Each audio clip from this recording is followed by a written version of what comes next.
میں نے تو کبھی نماز پڑھا ہی نہیں، میں مسلمان ہوں، میں نے کبھی نماز نہیں پڑھا، مجھے نماز پڑھنی نہیں آتی۔ ذوالنون مصری نے کہا کوئی بات نہیں، وضو کرو، میرے پیچھے کھڑی ہو جاؤ، جیسے میں کروں میری نقل کرو۔ ہائے ہائے ہائے، توجہ کریں، یہ نماز ہے، جیسے میں کروں میری نقل کرو۔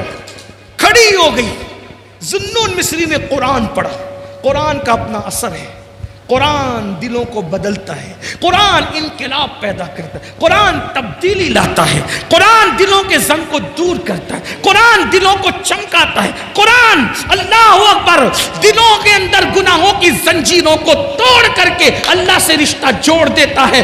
23 سال کی قلیل مدت میں عرب کے بوریا نشینوں کو جو آسمان ہدایت کا تارا بنایا تھا، وہ اللہ کی کتاب پڑھ کے بنایا تھا، قرآن کی برکتوں سے بنایا تھا۔ فاروق اعظم کو اسلام ملا، بہن نے قرآن پڑھا، عمر مسلمان ہو گئے۔ اللہ اکبر، قرآن کی برکت سے عمر جیسے لوگ اسلام کو ملے۔ قرآن، میرے آقا فرماتے ہیں بعض شہر ایسے ہیں جو جنگ کی وجہ سے فتح ہوئے ہیں، مدینہ ایسا شہر ہے جس کو ہم نے قرآن کی برکت سے فتح کیا ہے۔ اللہ اکبر، اندازہ کریں حضرت ذوالنون مصری نے قرآن پڑھنا شروع کیا۔ وہ لڑکی ناچ گانے اور تماشوں میں اتنی ڈوبی ہوئی تھی، اس کو کبھی رونا ہی نہیں آیا تھا، لیکن آج جب حضرت ذوالنون مصری نے قرآن پڑھا تو وہ ہمک ہمک کر ہچکیاں لے کر کے رو رہی تھی۔ ذوالنون قرآن پڑھتے جا رہے تھے اور اس کی آنکھوں میں آنسو آ رہے تھے۔ کہتے ہیں گناہوں کے دھبوں کو جو دل پہ لگ جاتے ہیں 7 سمندر کا پانی بھی دھل نہیں پاتا، مگر ندامت کے آنسو دل پہ لگنے والے دھبوں کو دھل دیا کرتے ہیں۔ موتی بنا کے شان کریمی نے چن لیے قطرے جو تھے میرے عرق انفعال کے، شرمندگی اور ندامت کے آنسو بڑے قیمتی ہوتے ہیں۔ جہنم کو دنیا کا کوئی پانی نہیں بجھا سکتا، لیکن گنہگاروں کے آنسو جو اللہ کے خوف سے نکلتے ہیں وہ بھی جہنم کی آگ کو بجھا دیتے ہیں۔ ذوالنون مصری نماز پڑھ رہے تھے، قرآن کی تلاوت کر رہے تھے، رقاصہ نچنیاں ہمک ہمک کر کے رو رہی تھی، آنسو آ رہے تھے۔ ذوالنون نے اللہ اکبر کہا، رکوع میں سر رکھ دیا، رکوع سے اٹھے اور پیشانی زمین پہ رکھ دی۔ لڑکی نے بھی حضرت ذوالنون کی نقل میں سر سجدے میں رکھ دیا۔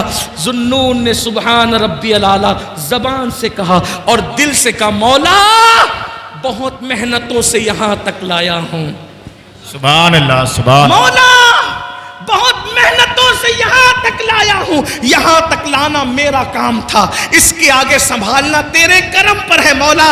اگر تیرے کرم نے سہارا نہیں دیا تو دنیا کی کوئی طاقت اس کو دوسرا سجدہ نہیں کروا سکتی۔ دنیا نے دیکھا، ذوالنون نے جب سجدے سے سر اٹھایا تو نماز پوری کی تو وہ لڑکی تھی نہیں، وہ غائب تھی۔ اب وہ لڑکی کو ڈھونڈا گیا، نہیں ملی، نچنیاں کہاں گئی، رقاصہ کہاں گئی، نچنیاں کہاں گئی، رقاصہ کہاں گئی، نہیں ملی نہیں ملی نہیں ملی نہیں ملی۔ ایک دن وہ لڑکی، وہ رقاصہ قصہ پارینہ بن گئی، ماضی کا بھولا ہوا قصہ بن گئی۔ اچانک ذوالنون مصری ایک وقت رات کے آخری پہر میں نماز تہجد کے بعد مصروف ذکر اذکار تھے، ایسے میں حضرت سیدنا ذوالنون مصری کو غیب سے آواز آتی ہے، ذوالنون ذوالنون، میرے یار، میرے دوست، میرے ولیہ کا انتقال ہو گیا ہے، جاؤ اس کے جنازے میں شرکت کرو، اسے کاندھا دو، اسے کفن سونپو، اسے قبر میں لٹاؤ۔ ذوالنون مصری آنکھ کھلی، گئے، کیا دیکھا؟ حضرت ذوالنون نے جیسے ہی کپڑا ہٹایا، جیسے ہی کپڑا ہٹایا پیروں کے نیچے سے زمین کھسک گئی، کوئی اور نہیں تھا، وہی وہ رقاصہ اور نچنیاں تھی۔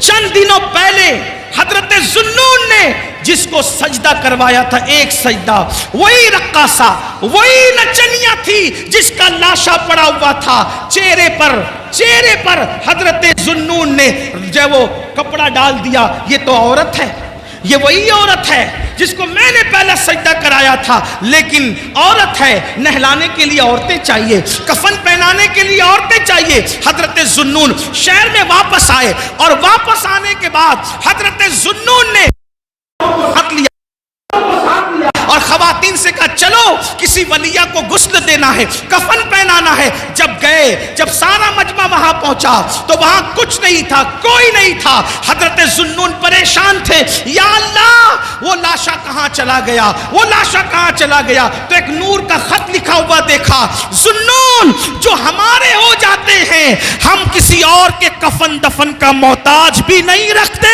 وہ انتظام ہم خود ہی کر لیا کرتے ہیں۔ حضرت ذوالنون نے سوچا، یا اللہ میں نے پہلا سجدہ کرایا تھا، اتنی مقبول کیسے ہو گئی؟ گئے تفکرات میں تھے، سوچ میں تھے، سوچ و فکر میں ڈوبے ہوئے تھے، سوچ و فکر میں ڈوبے ہوئے تھے، نیند نہیں آ رہی تھی۔ اچانک آنکھ لگی تو کیا دیکھا؟ وہی لڑکی ہے جو جنتی لباس پہن کر جنت کے باغوں میں ٹہل رہی ہے۔ وہ کامیاب ہو گئی، وہ کامیاب ہو گئی، وہ کامیاب ہو گئی، وہ جنت کے باغوں میں ٹہل رہی تھی۔ ذوالنون مصری نے کہا، اے لڑکی تو وہی رقاصہ ہے نا جو ہمارے محلے میں ناچتی تھی، رقص کرتی تھی، ناچتی تھی، یہ بتا یہ مرتبہ تجھے کیسے مل گیا؟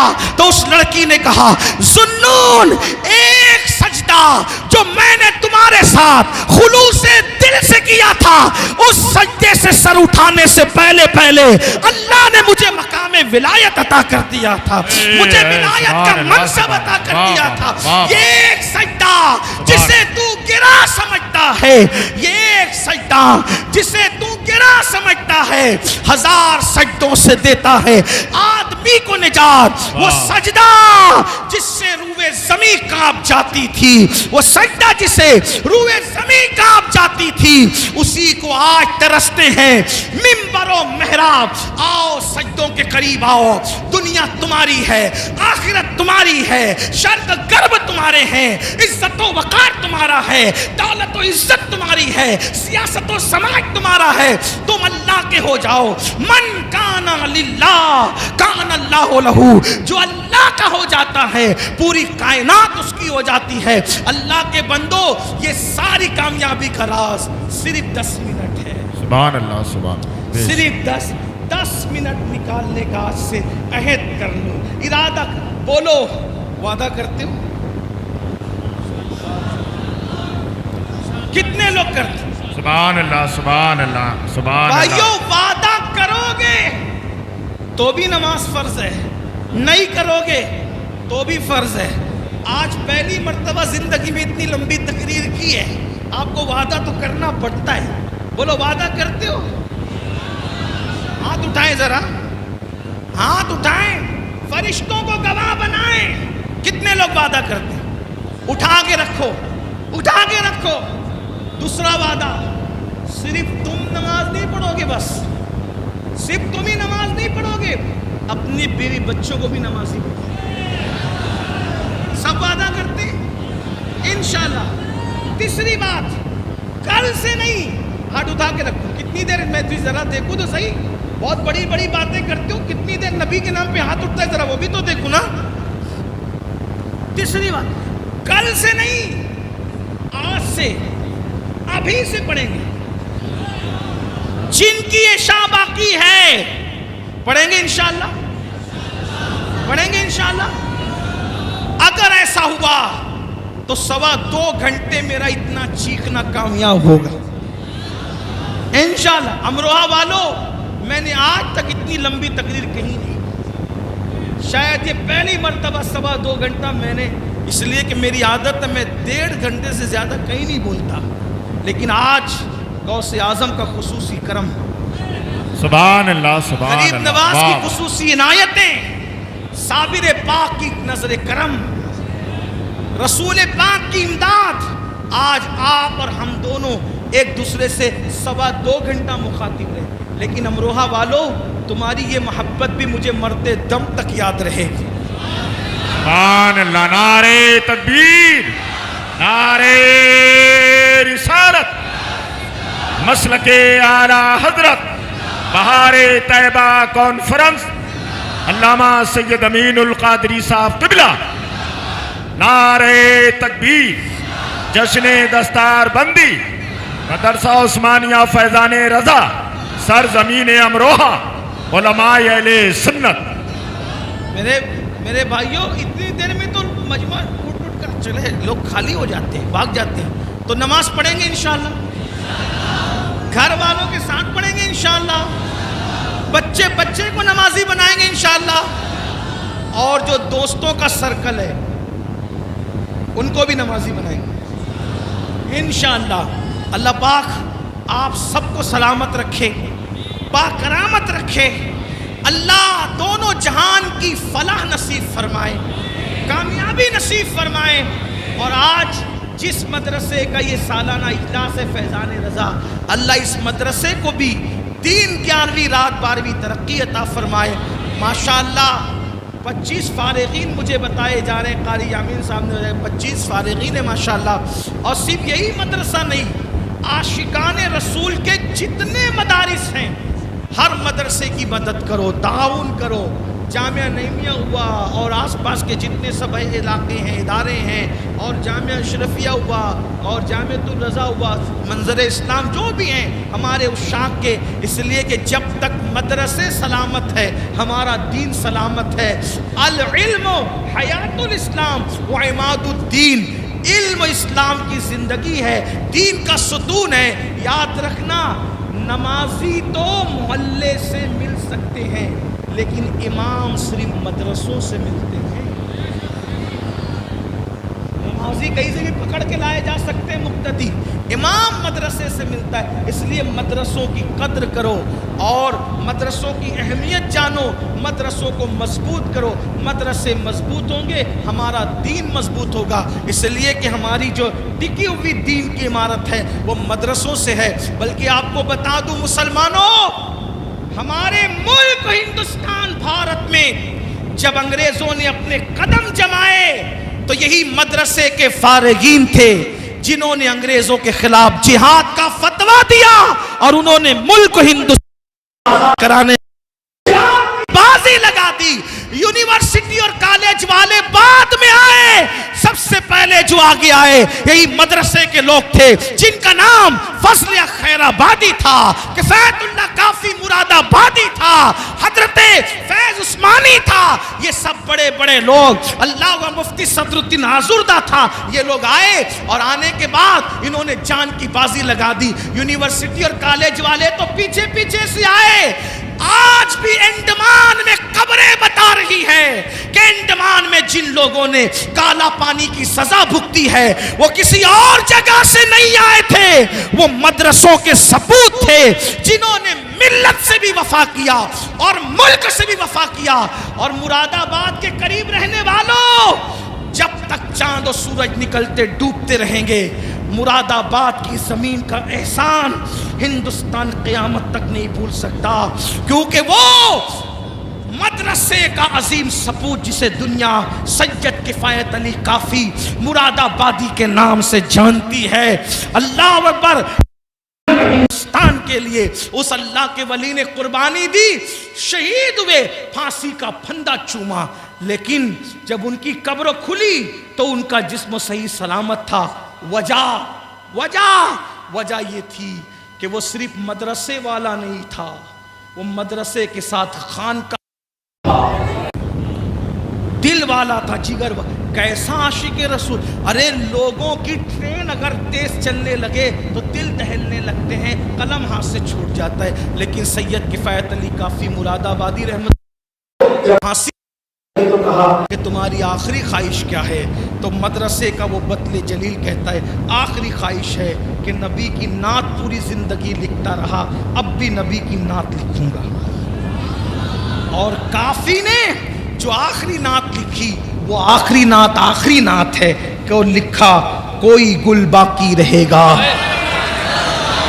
یہ مراد آباد سننے والی آواز ہے۔ کوئی گل باقی رہے گا، نہ چمن رہ جائے گا، پر رسول اللہ کا دین حسن رہ جائے گا۔ اطلس و کم خواب کی پوشاک پہ نازا نہ ہو، اس تنے بے جان پر، اس تنے بے جان پر، اس تنے بے جان پر خاکی کفن رہ جائے گا۔ ہم سفیر و باغ میں ہیں، کوئی دم کا چہچہا، ہم سفیر و باغ میں ہیں، کوئی دم کا چہچہا، بلبلیں اڑ جائے گی، سونا چمن رہ جائے گا۔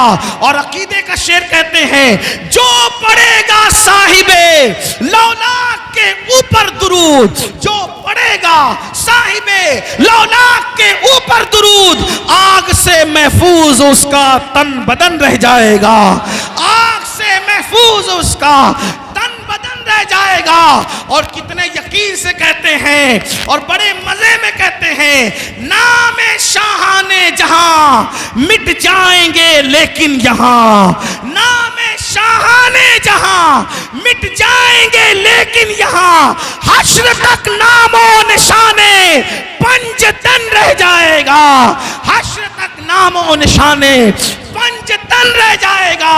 اور پھر کہتے سب فنا ہو جائیں گے،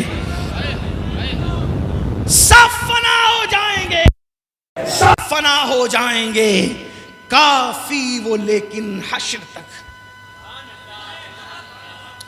کافی مراد آبادی وہ شاعر ہے جن کے بارے میں اعلیٰ حضرت کہتے ہیں، میں کسی شاعر کی شاعری نہیں سنتا قصدن، صرف دو ہی لوگوں کو سنتا ہوں، ایک تو میرے چھوٹے بھائی حسن بریلوی کو سنتا ہوں اور دوسرے کافی مراد آبادی کو سنتا ہوں۔ واہ واہ واہ، سبحان اللہ۔ کافی مراد آبادی ایسے شاعر ہیں جن کو امام احمد رضا نعت خوانی کی دنیا کا بادشاہ کہتے ہیں، بادشاہ کہتے ہیں اور خود کو وزیر اعظم کہتے ہیں نعت خوانی کی دنیا۔ جب وزیر کا کوئی جواب دیے رضا بریلوی کا، تو جو بادشاہ و نعت خوانی کی دنیا کا اس عاشق کا کیا جواب؟